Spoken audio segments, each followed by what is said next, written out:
Hello, yun. So, guys, nire-record ko po 'tong video na 'to kasi ano po, meron pong nagse-sell po ako ngayon ng DNP 200K. So, meron po nag-PM sa akin sa Discord, naro-roar daw po siya. So, ang istorya, ito, makikita niyo po dito sa video. So, panoorin niyo lang po hanggang dulo kasi baka magmukha akong scammer dito. Pero i-upload ko 'to for awareness po para sa mga buyer at seller po diyan na iwasan niyo po yung taong nasa Discord na ipapakita ko po sa screen recording ng cellphone. So, ingat po, ingat.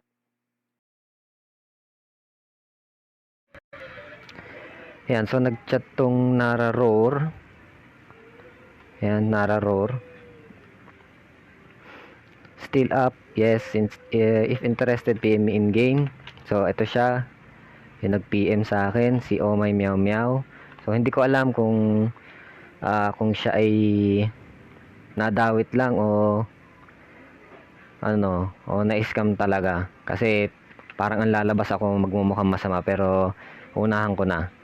Yan, so nire-record ko to para sa awareness ng mga seller at buyer diyan. So, wala akong against kay Oh My Meow Meow pero ingatan nyo sa Discord si Nararoar. Ito yan, naka-screen record na mapapakita ko sa inyo. Yan, so nung pagka-send ko ng GCash number, sabi niya, okay, wait. So, ako naman, nag-aabang dun sa GCash. So, walang napasok. So, papakita ko rin sa inyo.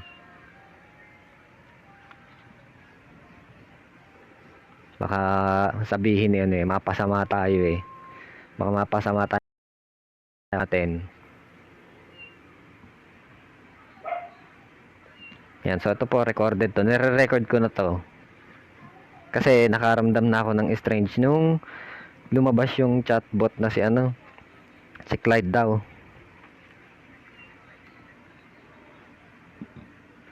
Oy.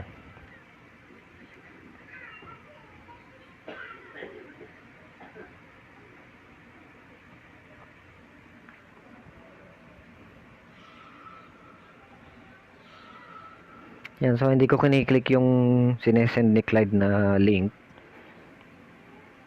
At nag-iingat din ako. Yan, so naka-biometrics naman tayo. Yan, so wala pa ring napasok sa akin na GCash daw, na sinend daw niya. Hey, you use Nara Discord, contact me after I paid then block me. Yan, so ayan, para po sa kaalaman ng lahat, yan, baka mukhang bagong modus yan.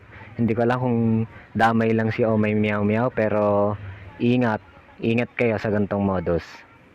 Yan. So upload ko din to sa GGDN guide. So para to sa awareness ng ng mga player. Thank you.